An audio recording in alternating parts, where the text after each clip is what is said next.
Life's been a bit crazy for me in the last few months, which has resulted in me juggling lots of balls and working long hours, the typical lifestyle of the entrepreneur. However, it got to the point where I was feeling a little bit burnt out, and so I realised I needed to be smarter and start doing less whilst remaining as effective as I was before. So I wanted to share this journey with you in the spirit of openness, never trying to look like I have it all sorted, and perhaps most importantly, in the spirit of sharing so that you might learn something that you can apply to your agency as well. So that's what we're going to talk about in today's episode of the Agency Accelerator Podcast. I hope this will be really useful for you. A bit of a different episode, but let's get on with today's episode of the show. Accelerate your agency's profitable growth with tools, tips, and value-added interviews with your host, agency owner and coach, Rob DaCosta.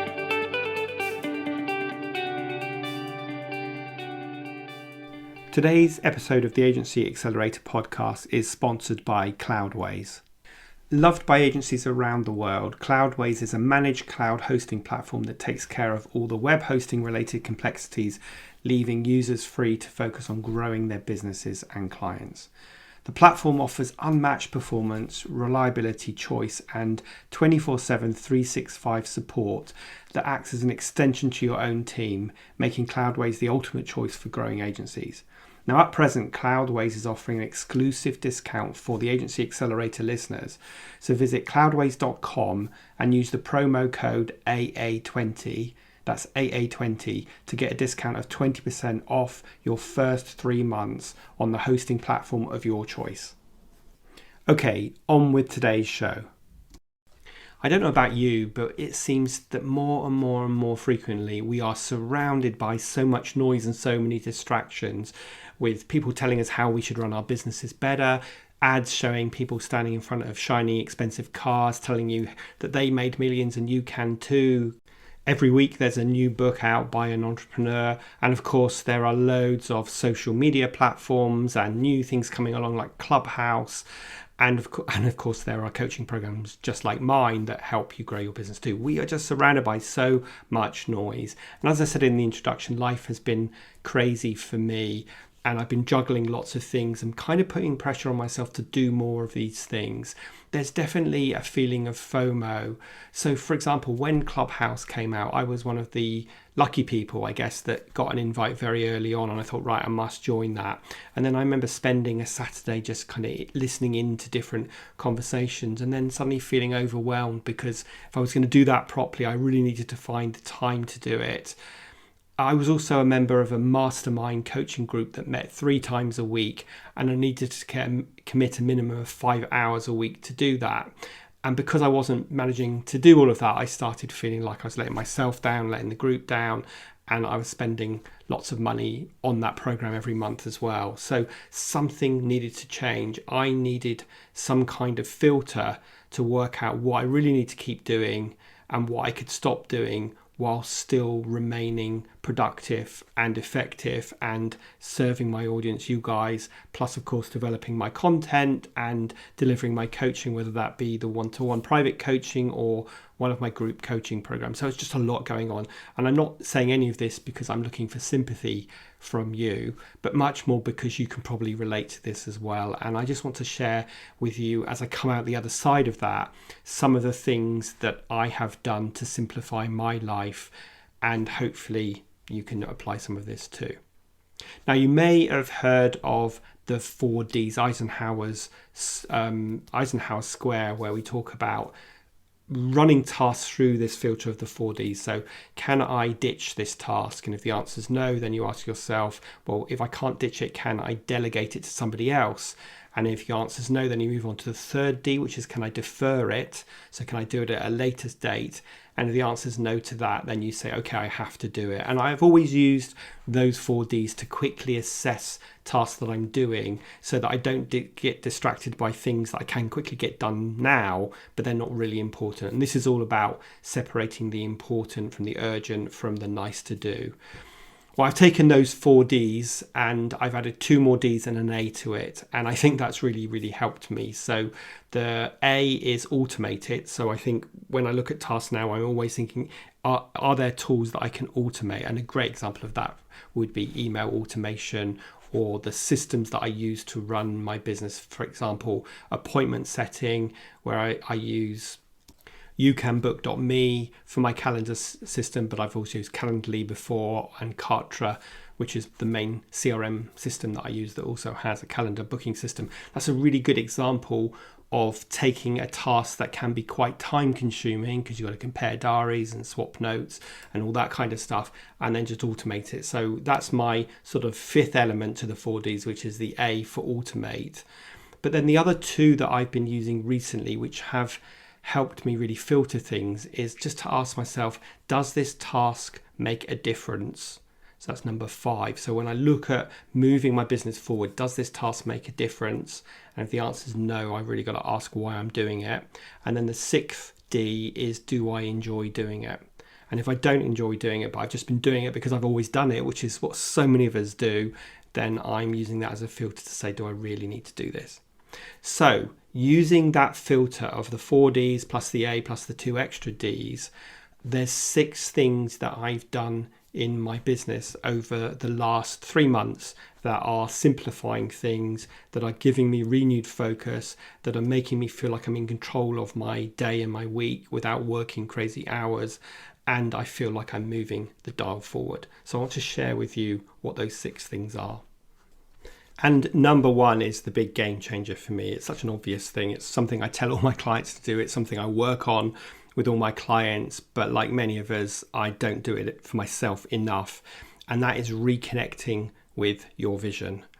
So what that's enabled me to do is to figure out what I want to do over the next couple of years in terms of growth, in terms of focus, in terms of revenue, in terms of product development.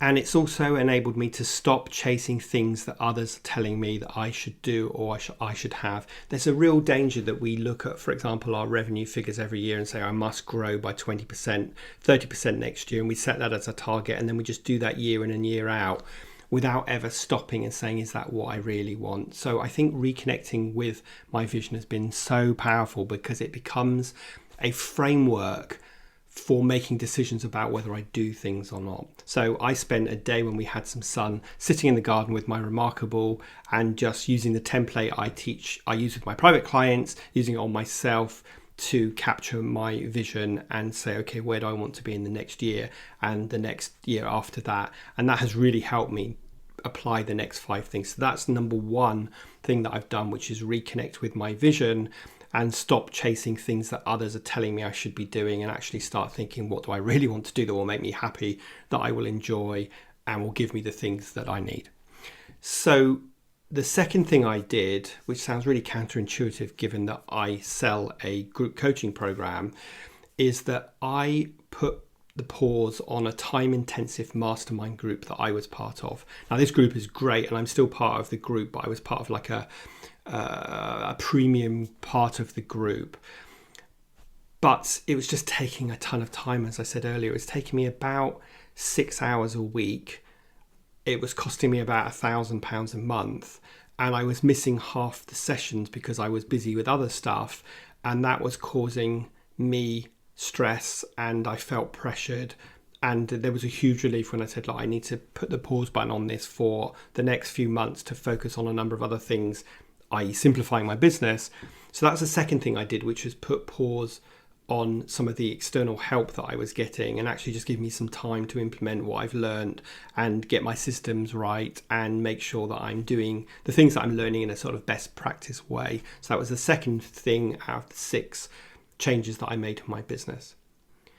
The third thing I did was really focus my social media, and decided to focus on LinkedIn as my major social media platform, because that's where my ideal target customer hangs out mostly.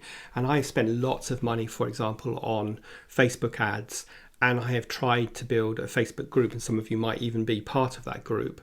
And whilst I'm not closing any of that stuff down, I'm certainly not spending any money on Facebook ads at the moment. And it just isn't a major platform. And most of my clients tell me that they want to use Facebook for, staying in touch with their family and looking at fluffy animals rather than being interrupted with business things. So I've decided to focus on LinkedIn as my major platform and pause the effort I'm putting into Facebook, Twitter, and Instagram. Now, that doesn't mean I'm not going to keep posting on there. I'm just not really putting the major effort. And when I spend time on social media now, it's always in LinkedIn and it's not on those other platforms. So that's number 3, which is really focus down on LinkedIn and stop focusing on some of those other platforms. The 4th thing I decided to do, which will take more time actually, is to resurrect my YouTube channel. So I've had a YouTube channel for a while and I have probably about 70 videos on there of varying quality over the years, but I've never really promoted it. I've never really thought about the SEO aspect of it. And let's face it, remember that YouTube is the second biggest search engine after Google. So it's a great platform provided we think about SEO with the content that we're putting out there and tagging and all that stuff. So I'm putting a renewed effort into that. And why am I doing that?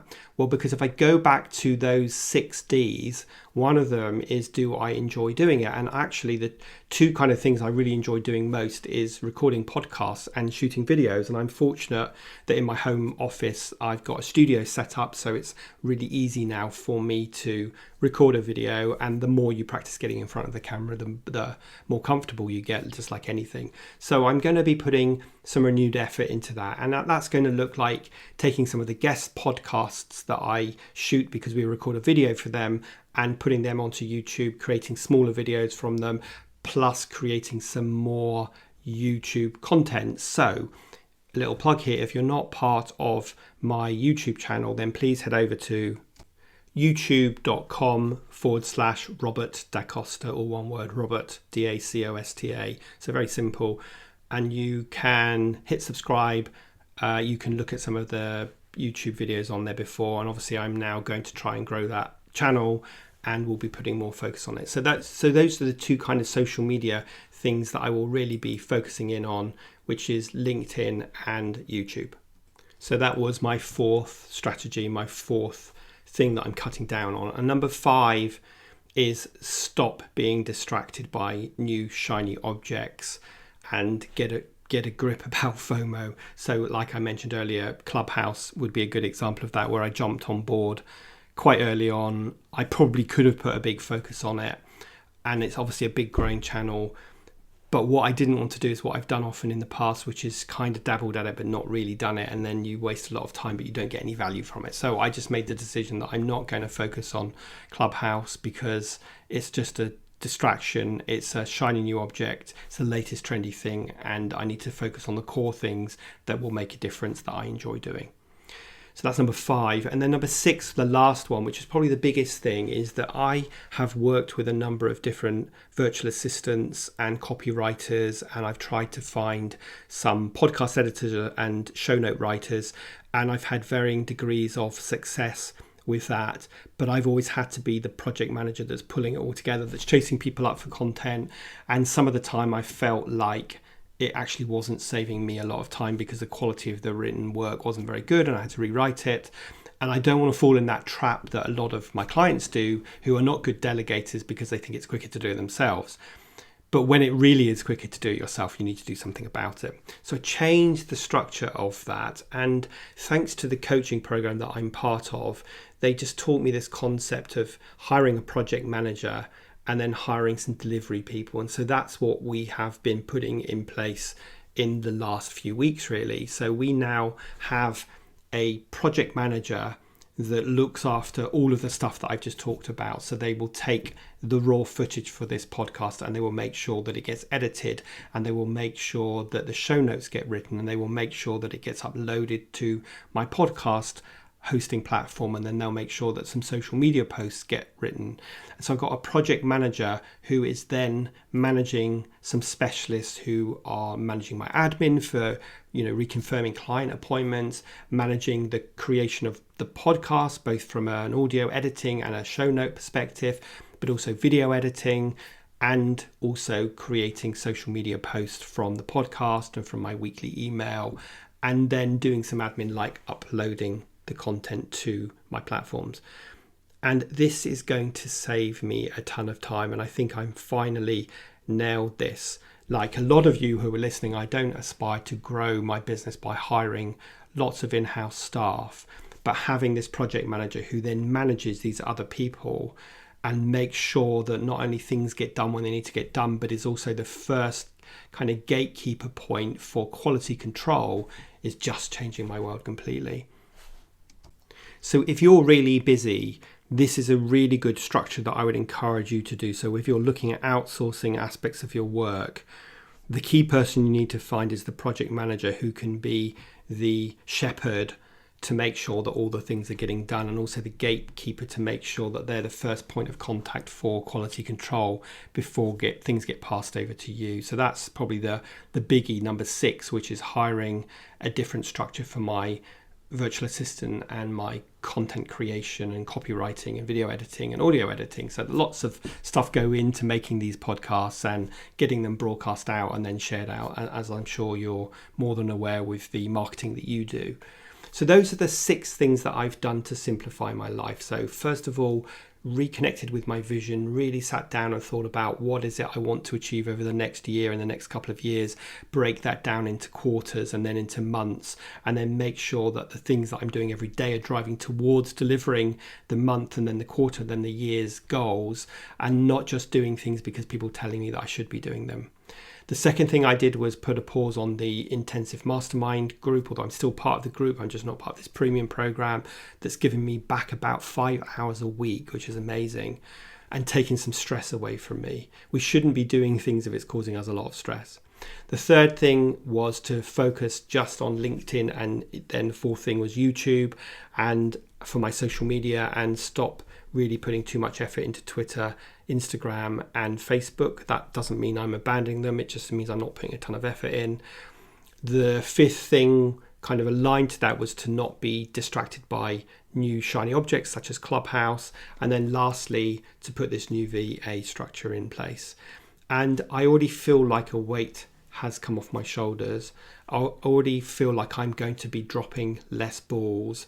And I already feel like I don't need to work 10-hour days and a Saturday in order to just keep up with the volume of activity that I had self-created that actually wasn't always moving the needle forward. And that's one of the filters that we have to be asking ourselves, which is this really driving my business forward?